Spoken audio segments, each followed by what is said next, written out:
De volta para o segundo bloco, conversando com os deputados Luiz Gonzaga e Manuel Moraes, um do PSDB, o outro do PSB. Bom, eu quero iniciar com o deputado Manuel Moraes, mas já também fazendo a pergunta para o deputado Luiz Gonzaga. Deputado Manuel Moraes, sobre a Acrelândia, é verdade que o PSB se recusou a se coligar com o PT e demais partidos da Frente Popular também, e para o senhor, essa questão de Rocha Antônio Lúcio, o PSDB é o culpado de ajudar na desconstrução das oposições no ar? Sua resposta. Apesar de eu responder minha pergunta, eu não posso deixar de me meter nisso aí. A história nos diz, o PMDB, quando era governo, elegeu todas as prefeituras do interior e todos os estados do Brasil. Se ele puder, na oposição, ele vai eleger todos, não vai. É assim a história, já tem a história recente. Quando o Sarney foi presidente, quando o Flaviano foi governador, ele elegeu todos os prefeitos. A maioria dos vereadores, se eles puderem, vão fazer isso de novo. Para você ter uma ideia, em Chapuri, tem o PSDB, que tem um prefeito, tem um democrata com o filho de Santo Antônio Pedro, que só tem candidatura em 2 locais, e o PMDB lançou um candidato lá também. Então, quem é o candidato lá? É o Erivelto. Até que sabe. Então, era do ele PSB, não, o Erivelto. Então, o Vanderlei Viana é candidato para qual partido? PROS. Esse candidato do PMDB tem alguma chance lá, na sua avaliação? Em tese, falamos tudo em tese. Que eleição ninguém pode definir. Não, toda candidatura a gente tem de respeitar. Nós achamos que o Bira, que é candidato com minha esposa Maria, deve ganhar, muito bem ganho essa prefeitura, né? Mas eu digo que eles não querem, né? Porque lá tem um prefeito do PSDB, qual era o normal, era apoiar o prefeito do PSDB. Aí tem o democrata, que só tem candidato em 2 locais, ou um, mas ele lança e o prefeito não saiu. Aí, o que você falou lá em Acrelândia também, nós temos o PMDB também na nossa chapa, não é só... PMDB com o PSB? Lá também está. O PMDB apoia o PSB em Acrelândia. Uma chapa de vereadores, tudo. Agora eu quero dizer... Na proporcional. O PP também. O PP também? Viu? O PSDB não? Não. Viu? Nós não recusamos. O que acontece? Porque lá o Tião Flores, né? Não. Em Acrelândia. O Tião Flores. Em Apitaçorã. Em Acrelândia, né? Então, lá em Acrelândia, nós queríamos fazer uma coligação e ninguém queria. E nós escolhemos o nosso candidato. Ninguém queria o PT? Não queria nós, todo mundo queria ser candidato. E nós escolhemos o nosso candidato e o vice, e assumimos um compromisso. Aí depois eles quiseram vir, não tinha mais espaço para vice, aí não veio ninguém, nós já temos nossa chapa. Então é desse jeito. Então não é que nós recusamos, nós não podemos dar uma palavra, você vai ser vice. Há 6 meses, 3 meses depois nós vamos tirar aí. É que nem diz o Narciso, aí avacalha o negócio, né? Fica avacalhado, né? É desse jeito. Bom, com relação à sua pergunta, o grande responsável por isso, primeiro, é o Flaviano Melo. Por quê? Por exemplo, lá em China Madureira, qual é a melhor candidata lá? É a Tânia Vieira. Está melhor nas pesquisas. Inclusive. Nas pesquisas, entendeu? Liderava, né? Por que o PMDB não liberou para ela ser a candidata da oposição? Não liberou. O PSDB poderia apoiar na capital? Claro, tranquilamente, na capital. Agora, a diferença que tem é que os outros vão pelo beiço. O Rocha não vai pelo beiço. O PSDB não vai pelo beiço. Nós temos posição. Vocês querem coligar? Vamos coligar. Nós somos favoráveis que haja a unidade das oposições. Agora, desde que haja uma participação de todos. Seja feito algo que todos sejam beneficiados, não só o partido. Por que o PMDB tem que ficar com tudo? Por quê? Agora, imagine vocês. O PMDB não tem hoje, praticamente, não tem a Prefeitura de Rio Branco, não, tem só de Cruzeiro do Sul. Agora imagine que quando eles fizerem essas prefeituras, como é que eles não vão ser? Se hoje já não abre espaço para ninguém... Mas, deputado... Imagina amanhã. Deixa eu perguntar aqui, aproveitar esse gancho aí, desculpa. À vontade, Osmir. À vontade. E no segundo turno, como é que... era a minha pergunta. Bom, era a minha pergunta, pronto. No segundo turno, Rocha disse que nós estamos juntos. Se tiver segundo turno, o PSDB está junto. Está junto. Se houver segundo turno, está junto. Isso aí o Rocha definiu que se houver segundo turno, não está junto. Agora tem mais. Você quer saber quem é o segundo responsável por isso? Chama-se Gladys Cameli. O Gladys Cameli foi eleito com a maior votação que já houve no Senado desse Estado. Era para ser a grande liderança, era para fazer aquilo que o Nabor Júnior fez. Mas o que está fazendo? Não, mas também tu vai querer comparar o Nabor com o Gladys. Mas ele foi, mas teve mais votos do que o Nabor. Não, mas... Proporcionalmente, entendeu? Então, assim, Tiririca teve 1.500.000 votos. Então, mas ele era para ser o líder. Para ser o líder, para coordenar esse processo. Ele foi eleito, ele tem prerrogativa para isso, o povo deu isso para ele. Ele não extrapolou as esferas do PT? Ou do PP? Infelizmente, está aí. Você tem razão. Ô, deputado, eu hoje vejo o PMDB no Acre e no Brasil inteiro trilhando um caminho absolutamente equivocado.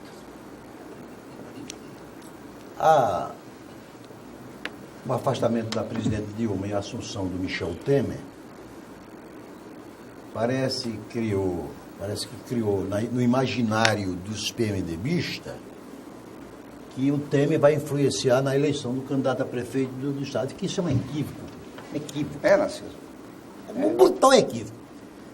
Eu até imagino, e você sabe que o PSDB ontem, em Brasília, os tucanos, esses do bico duro, O Aécio foi para cima. Tasso Gereissati, Narciso, o que é que tu chama mesmo de tucano do bico duro? É o que não é para dizer que coliga. é porque tem para dizer que um tem mais vergonha e outro tem menos vergonha. Pronto. Somente isso. E aí, lá em Brasília, parece que o Temer era candidato.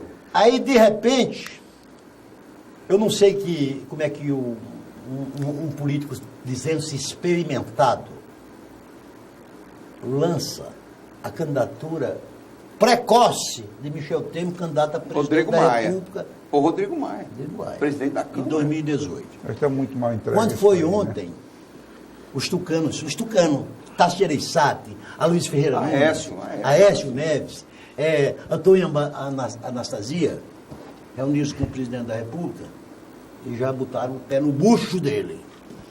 Ou acaba com este papo, ou o PMDB está fora do seu governo. PSDB. Está na Folha de São Paulo e dos jornais de hoje. Manchete. Então, e eu faço outra avaliação absolutamente distinta desta. O Temer chegou a presidente da República por um aborto da natureza. Em todas as eleições... Conspiração. Em todas as eleições... Conspiração. Em todas as eleições... Legislativa, né? Ele era um dos menos votados deputados federal do Estado de São Paulo, concorrendo a 70 vagas no Estado.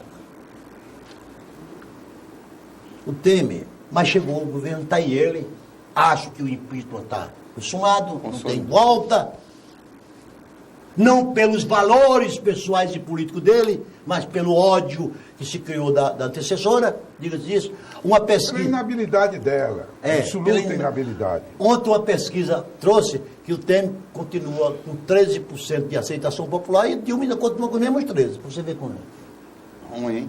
Entendeu? Péssimo. Mas para concluir, para o Ormino reclamar que eu estou tomando o espaço dele. Aí o que é que acontece? Não dá. Aí o que é que acontece? O presidente Temer, ele só tem dois caminhos a perseguir. Tentar dali sair como um estadista, ou alguma coisa parecida com isso, ou como um baita de um vilão. Agora, para sair vilão, sai vilão e perde as eleições. Está mais para vilão, né? Para sair como estadista, ele terá que fazer a reforma da Previdência. Política. E a reforma política, a reforma trabalhista, a reforma previdenciária. E aí, um candidato PMDBista pode, já nestas eleições, quando sair à rua, ser apedrejado. Quer dizer, esse foguetório que está sendo dado pela presença dele. Você falar em estadista, o PMDB e o Temer, é brincadeira aqui, né? Porque não existe a menor possibilidade, nunca, só pegar a história do Temer, nunca existiu isso. E nem em votação, nunca defendeu uma grande causa como deputado, nunca. Ele está lá porque o sistema coloca, mas não tem como ele nem se falar nisso. Não, mas deixando um pouco a política nacional de lado... Eu concordo com o Narciso. Eu acho que a possibilidade ele tem. Só depende dele. Ele não aprova nada. Só depende dele, ora. Não, tem de ter conhecimento, tem de ter história. Se ele conseguir aprovar essa reforma... Chegar ao Itamar ônus muito pesado junto à população, exatamente, caro, claro. Mas ele pode sim, sim, de repente, porque hoje ele tem uma coisa fundamental, que a Dilma perdeu, é o apoio político. O apoio político. Mas vamos voltar aqui para o nosso terreiro. Me fale da eleição de Cruzeiro do Sul. Vocês lá do PSDB têm o Henrique Afonso. E você, como eu, temos o privilégio de sermos daquela santa terra. Isso. Vocês têm lá o Henrique Afonso. O PMDB, com os partidos coligados também, eles lançaram o Iderlei. O PT lançou a Carla, que para mim eu nunca vi na... PSB, aliás, junto com o PT. Eu nunca vi na minha vida, mas tudo bem.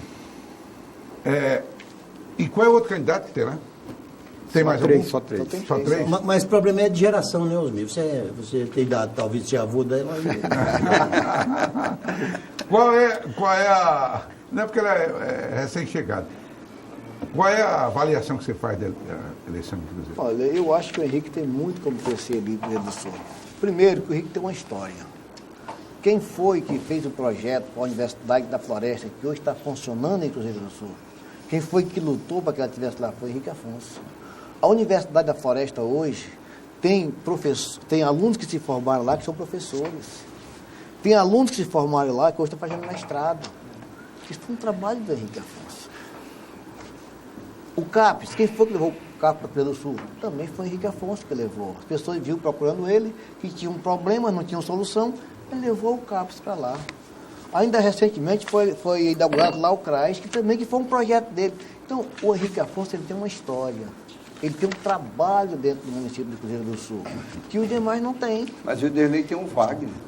Sim, tem um Wagner. Agora, será que ele consegue transferir esses votos para o Wagner? Que nem uma lei conseguiu? Nenhuma lei conseguiu transferência de voto, é muito difícil. Uma coisa é você ser o candidato. Vou perguntar para você, senhora Carla. Sim, mas como é que o Wagner... Uma prefeitura é uma máquina me responda. Por que o Wagner não elegeu o candidato a deputado estadual dele? Por quê? Vai eleger o federal. Mas não elegeu o estadual. A federal é filha dele. O menino não é, o menino não é filho dele. O Iderlei não é filho dele. dele. Ele não é filho dele, é diferente. Quer dizer que você acha, então, que as chances são grandes lá? Não, meu amigo, só para você ter uma ideia, o Henrique disputou com o Wagner e a diferença dele por Wagner foi 2%. A disputa hoje não é mais com o Wagner. O Wagner estava com o primeiro mandato excelente. Muito bom. Então aquela pesquisa que o Iderlei pode ter 70%. Entendeu? A diferença é muito pequena. E como é que você vê, deputado Manuel Moraes, é a Carla lá em Cruzeiro? Já que ele abordou, né? Você não conheceu ainda a Carla. Se o senhor conhecesse ela, conversasse com ela, talvez o senhor fosse para Cruzeiro fazer campanha para ela, de tão simpática, de tão maravilhosa. Talvez o senhor Vou procurar conhecê-la, viu? O senhor vai gostar muito dela. Então, ela foi escolhida com muita cautela. Deixa eu fazer só um ressalvo aqui. Eu tenho informações positivas sobre ela. Tá? Exato. Então, ela representa essa pessoa maravilhosa, uma pessoa de responsabilidade que todo mundo gosta. E nós lançamos ela, nós não temos medo de disputar a eleição. Qual é a matemática? É simples. A Frente Popular em qualquer município ela tem 30%, qualquer município. E nós vamos atrás dos outros 20%. Com a simpatia, com o trabalho, com essa divisão do PSDB e o PMDB, nós vamos ganhar a prefeitura lá. Porque eles vão dividir, nós vamos tirar os 30%. A respeito dessa simpatia que a sua candidatura, que a candidatura da Carla inspira, me lembra muito o que inspirava os matadores lá do Nordeste, né? Os pistoleiros. Aí o contratante chamava o cara e dizia, o cara é assim, cabelo grande, disse, já estou com ódio dele. É o contrário. É o inverso, aí é a parte inversa. Já estou começando a simpatizar só com esse... É a mesma coisa. Como o Moraes fez aqui. É desse jeito. Como você viu, ambos têm chance. Né? Agora, aquela questão com a embiricica de partidos liderados pela deputada Antônia Lúcia. O que foi que houve em Cruzeiro do Sul? Porque havia um pacto, um acordo dos partidos isso. Apoiarem o Henrique Afonso e teve uma guerra que foi parar no cartório. Como é que ficou aquilo, deputado? Olha, o que ficou é que os partidos ficaram com... Até que a justiça decida e ficou. Estava com o Wagner Salles. Estão com o Wagner. Ela, como dirigente, não teve como... Infelizmente, eu não sei como é que você é dirigente partidário e não manda no seu partido, não consegue ter o controle do seu partido. Mas deputado, a intervenção precisa ter motivos justificáveis. Que você tem mesmo nessa... Eu sempre uso uma expressão grosseira, nessa esculhambação partidária que existe no Brasil, mesmo diante desse quadro, para ter uma intervenção do Diretório Nacional, tem que haver justificativa. Porque se você for à Justiça e não apresentar, porque normalmente não vão à Justiça, for à Justiça e querer saber quais as razões da intervenção, é por isso que os partidos, olha, Narciso, interessante isso aí, como os partidos estão anarquizados. Não há diretório definitivos de quase nenhum partido aqui no Estado. São todos provisórios, para que eles possam fazer a intervenção na hora que quiserem. E a mesma coisa com relação ao interior. Os diretórios regionais não transformam os municipais em definitivo, porque definitivo é mais complicado, uma intervenção. Mas há regras para a intervenção, não pode ser... Não, eu concordo contigo, mas os partidos também, eles têm um projeto, eles têm um ideal. Né? Então, a executiva se reúne, tá certo? E decide o que querem. E os demais, as municipais têm que seguir aquilo. Não, seguir tudo bem. Agora, quando se recusa a seguir, o que acontece? As intervenções. Isso é natural. Mas deixa eu dizer uma coisa, Narciso, que você falou em termo nacional, nós estamos aqui observando. O presidente Temer enrolando a população brasileira. Todo mundo sabe que o Brasil, primeiro, tem de cortar gastos grandes. Segundo, tem de aumentar imposto. Não tem como não aumentar nesse momento para se segurar. Terceiro, tem de fazer reformas complicadíssimas. Reforma política, reforma